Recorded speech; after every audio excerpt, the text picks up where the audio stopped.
And we're here now with political analyst Dr. Stephen Voss and Tres Watson with a closer look at the races and what to expect as the results come in.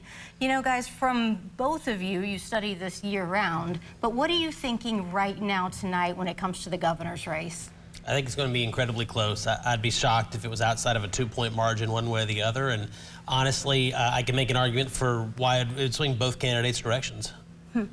Dr. Voss? I'm just thinking we've been burned before by polls that made us think we know what was happening, including close races that ended up not being close. So I'm interested to see if polling in Kentucky has gotten any better than it used to be. I know Trey has some things to say about polling. We'll probably leave that to the to Twitter. Yeah.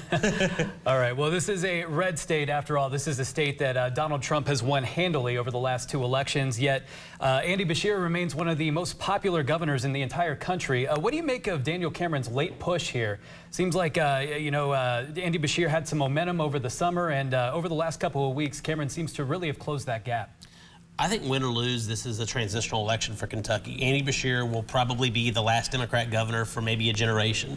It's a red state. And the question is just how strong is that Beshear name, and does it hold on for one more election before the state really finishes its turnover from 90 years of Democrat rule? And he barely beat Bevin. He did by 5,000 votes. Mm-hmm.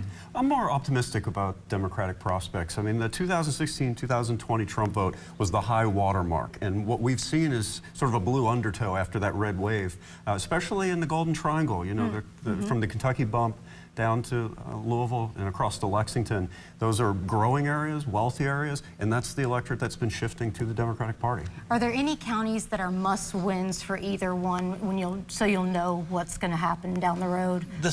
Northern Kentucky. The 7 counties that I look at are Boone, Kenton, Scott, Madison, Warren, Davis, and McCracken. I think those are all ones that Beshear won most of those.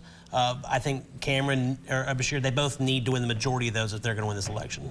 But remember, we don't have an electoral college system. Every vote counts. So, you know, whether a county tips, you know, red or blue, may not matter as much as whether Cameron is able to run up the landslide victories, the lopsided victories he needs in rural areas. You know, when you look at how Beshear won in 2019, the real surprise was how much support he got in eastern Kentucky and in coal country. If he can hold on to that, it may be counties he loses that gives Beshear ultimately the victory. Real quick, any down ticket surprises?